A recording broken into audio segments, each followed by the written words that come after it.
আমার মধ্যে একটা প্রশ্ন থাকে, কর্ম কি, ধর্ম কি? কর্মই কি ধর্ম? কর্ম করলেই হবে? আমি তো কর্মযোগী, আমার এত ভগবান টগবান করার প্রয়োজন নেই বা এত ধর্ম করার প্রয়োজন নেই। আমি কর্ম করে খাই, আমি কারো খাই না, কারো পড়ি না, আমি কারো ক্ষতি করি না, চুরি করি না। আমি একজন সৎ লোক, আমি কর্ম করি, আমার দায়িত্ব পালন করি, চাকরি করি, ব্যবসা করি, পরিবারের দেখাশোনা করি, বাবা মায়ের সেবা করি। আমার এত মন্দিরে যাওয়ার প্রয়োজন নেই বা এত কিছু করার প্রয়োজন নেই। যাদের মনে একটু ভয় আছে, যারা উল্টোপাল্টো কাজ করে, ওরা এত ভক্তি ভক্তি ওকে দেখায়, অতিভক্তি চোরের লক্ষণ, এরকমও চিন্তাভাবনা আছে লোকেদের মধ্যে। তা কর্ম করলেই কি হবে? কর্মই কি ধর্ম? গীতায় ভগবান বলেছেন কর্মণ্যেবাধিকার আসতে, ওয়ার্ক ইজ ওয়ার্শিপ। অনেক কথা থাকে মনের মধ্যে আমাদের সকলের। আজকে সমস্ত কথা, সমস্ত প্রশ্ন আমরা উত্তর প্রদান করব, আশা করছি আমরা শ্রবণ করব। তো প্রথমত আমি যাচ্ছি, আলোচনা শুরু করছি শ্রীপাদ পদ্মনাথ প্রভুর কাছ থেকে। প্রভু, কর্মটা কি আসলে? কর্ম আসলে মানুষ যে কাজ করে সেটাতেই বেশি করতে, সেটাতেই কর্ম বলে। কিন্তু কর্মের অনেক প্রকারভেদ থাকতে পারে। ইন্দ্রিয় দ্বারা যে কার্য সম্পন্ন হয় সেটাই কর্ম, কিন্তু কর্মের বিভিন্ন প্রকারভেদ আছে, ক্যাটাগরি আছে। যদি বলা যায় তিন প্রকারের সাধারণত কর্মের কথা বলা আছে: কর্ম, বিকর্ম এবং অকর্ম। বাহ, কর্ম, অকর্ম, বিকর্ম, তিনটি কথা আছে। কর্ম, বিকর্ম এবং অকর্ম। কর্ম যেটা শাস্ত্র অনুসারে যে মানুষ যে কাজ করে তাকে বলা হয় কর্ম। বাহ, পুণ্য কর্ম, মানুষকে সহযোগিতা করা, সৎ পথে চলা, সৎ পথে উপার্জন করা, এটাকে বলা হচ্ছে সাধারণত কর্ম। কর্ম।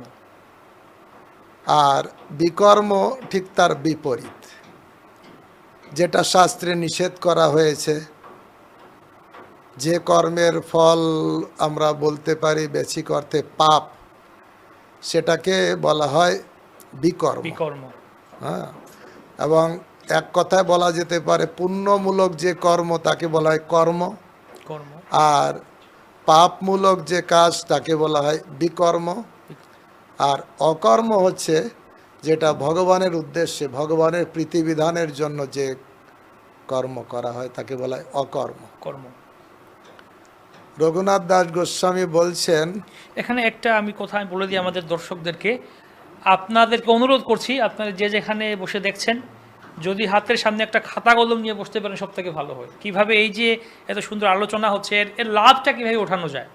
শুধু শুধু শুনলেই হবে না, খাতা কলম নিয়ে বসুন, নোট করুন, তাহলে মনে থাকবে। এই যে প্রভু একটা কথা বললেন যে তিনটি কথা আছে, কর্ম, অকর্ম, বিকর্ম, আমরা ভুলে যাব কিছুক্ষণ পর।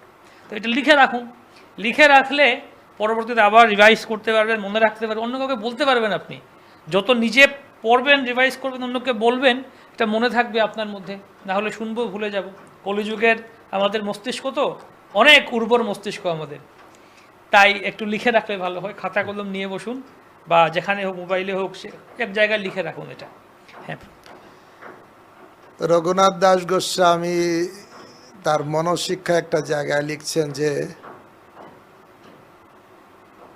ধর্ম বলি বেদে যারে এতেক প্রশংসা করে, অধর্ম বলিয়া নিন্দে যারে।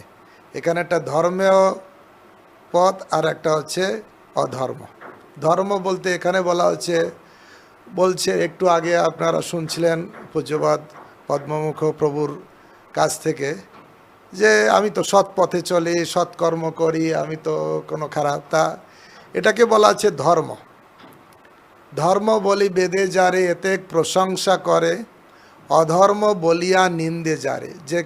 যেটা বিকর্ম, যেটা অধর্ম, যেটা পাপ কর্ম, যাকে শাস্ত্রের নিন্দা করা হয়েছে, তা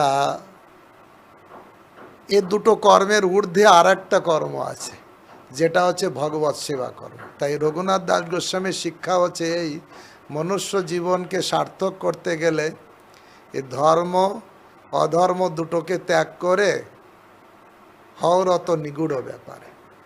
ধর্ম বলি বেদে যারে এতে প্রশংসা করে, অধর্ম বলিয়া নিন্দে যারে, তাহা কিছু নাহি কর, ধর্ম অধর্ম পরিহর, হওরত নিগুড় ব্যাপার। আচ্ছা, সে হচ্ছে নিগুড় ব্যাপার। সেটা হচ্ছে কি? ভগবত সেবা। ভগবানের, আমরা কৃষ্ণের দাস, দাস হিসেবে প্রভুর সেবা করা, এটাই। যেমন গীতাতে আমরা দেখি 4th অধ্যায় বলছেন, ধর্ম সংস্থাপনার্থায় সম্ভব আমি যুগে যুগে।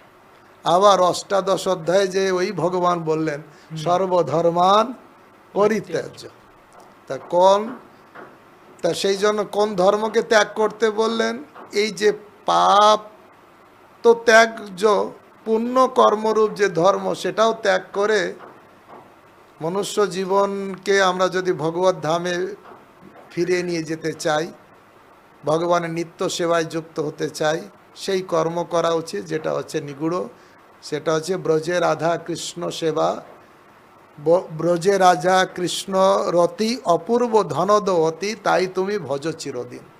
রাধা কৃষ্ণের গৌরনীতা খুব সেবা। সুন্দর কথা। তার মানে আপনি যেটা বলছেন, ধর্ম অধর্ম পরিহর, ধর্ম অধর্ম, ধর্মটা পরিত্যাগ করে পুণ্য কর্ম পরিত্যাগ করতে হবে। হ্যাঁ, কারণ কি? পুণ্য কর্ম করলে যে আপনাকে স্বর্গে যেতে হবে। আপনি কলকাতার আপনি তাজ বেঙ্গল হোটেলে টাকা আছে, আপনি সুযোগ পাবেন, কিন্তু যখন টাকা শেষ, বিল কমপ্লিট হয়ে যাবে, আবার আপনাকে বের হয়ে করে ফুটপাতে ফুটপাতে আসতে ফুটপাতে, হবে। বাহ। কোথায় রাজপথ থেকে ফুটপাতে, কোথায় রাজদরবার থেকে। তা ক্ষীণে পুণ্যে মূর্ত লোকং বিসন্তি, পুণ্যটা শেষ হলে আবার এই জগতে কষ্ট। তাই আমরা অনেক সময় বলা যায়, পুণ্যকর্ম যারা করে তাদেরকে বলা হয় ফার্স্ট ক্লাস কয়েদি, ফার্স্ট ক্লাস করে দিবা। আর যারা পাপ কর্ম করে তাদের বলা হয় থার্ড ক্লাস কয়েদি। বাহ, দুইজনই কয়েদি, কেউ সোনার ছিকলে বাঁধা আছে আর কেউ লোহার ছিকলে বাঁধা আছে, দুইজনই বন্ধ। কিন্তু ভগবত সেবা, লোহার শিকল সোনার শিকল মুক্ত হয়ে ভগবত ধামে নিত্য স্বরূপে অধিষ্ঠিত হওয়া। এই যে একটা গভীর তত্ত্ব কথা প্রভু বললেন, যে ফার্স্ট ক্লাস করে দিই আর থার্ড ক্লাস করে দিই, যদি এটা আমরা বুঝতে পারি, অনেক খুব ডিপ একটা কথা। তো মহারাজ, আপনার কি বক্তব্য? আপনি কি একমত এই ব্যাপারে? অবশ্যই একমত, তবে কর্মের জটিলতা খুব। ভগবদ গীতায় প্রথম 6টা অধ্যায় কর্ম সম্বন্ধে, প্রথম 6টা অধ্যায়, যদিও একটা অধ্যায়ের নাম কর্মযোগ, কিন্তু আরম্ভ করেছেন ভগবান দ্বিতীয়, তৃতীয়, চতুর্থ পুরো কর্মের বর্ণনা।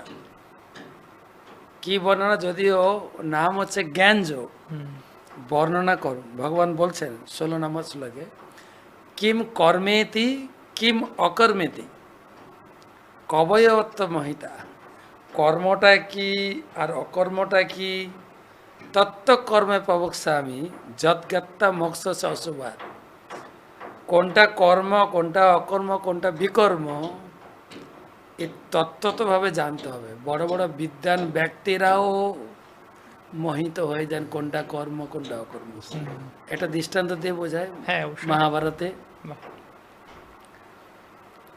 ভগবান কৃষ্ণ যুধিষ্ঠির মহারাজকে বললেন, আপনি ঘোষণা দিন অশ্বত্থামা হত। তিনি বললেন, না, তো মিথ্যা কথা, আমি মিথ্যা কথা বলি না, আমি সত্যবাদী। তো শাস্ত্রে সত্য কথা বলা উচিত, মিথ্যা কথা বলা উচিত নয়, তাই বলে কর্ম। কর্ম। কিন্তু ভগবানের সন্তুষ্টি বিধানে যেন কর্ম করাটা হচ্ছে অকর্ম। অকর্ম। তাই ভগবান বললেন, তুমি মিথ্যা কথা বলো, যদি বলতো সেটা তো অকর্ম। উনি বললেন না, উনি বলেননি। কিন্তু ভগবান তো তার উদ্দেশ্য হাসিল করেন। ভগবান বললেন, ঠিক আছে, অশ্বত্থামা হত ইতি গজ, এটা হাতি নামে অশ্বত্থামা, মানে এটা তো বলুন কমপক্ষে। তো বললেন। আমার বিশেষত্ব আছে, উদাহরণটা হচ্ছে এটাই, ধরো লাইট পোস্ট আছে না, বড় বড় শহরে যে ক্রসিং এ light post, lamp post. Red মানে stop, stop. Yellow ready to go, green মানে গো। চলো। রেড লাইট আছে কিন্তু ট্রাফিক আপনাকে বলছে না চলো, আপনি কি করবেন? আমি তো লাইট দেখবো। আপনি বলবেন রেড লাইটে আমি যাব কেন? না যখন যেতে হবে। কিন্তু Traffic. ট্রাফিক আপনাকে বলছে যেতে, আপনি কি করবেন? কোনটা করবেন? খুব জটিল একটা প্রশ্ন। যদি ট্রাফিকের মতো কথা চলি সেটাই উচিত। যদি বলে রেড লাইট আছে, উত্তরটা কি? হয়তো লাইট খারাপ হতে পারে, হ্যাঁ হ্যাঁ, বা পিছনে ইমার্জেন্সি আছে, মিনিস্টার আসছে, লাইন ক্লিয়ার করতে হবে। জিনিসটা ওইরকম যে ভগবান নিজেই বলেছেন মিথ্যা কথা বলা উচিত না, আবার ওই ভগবান বলছেন তুমি মিথ্যা কথা বলো। তা আপনি কোনটা করবেন? সেজন্য কর্ম অকর্ম বিকর্ম জটিল। জটিল। তাই ভগবান বলছেন কর্মণ্য অপি বোধব্যম, বোধব্যম চ বিকর্মণা, অকর্মণস্য বোধবম গহনা কর্মণা গতি। গহনা মানে অত্যন্ত কঠিন কর্ম। তাই এই জিনিসটা ভালো করে ভগবদ গীতা বা বেদ শাস্ত্র পুরাণ থেকে ভালো করে জানতে হবে, তার উপরে ভিত্তি করে আমাদের জিনিসটা সিদ্ধান্ত নিতে হবে।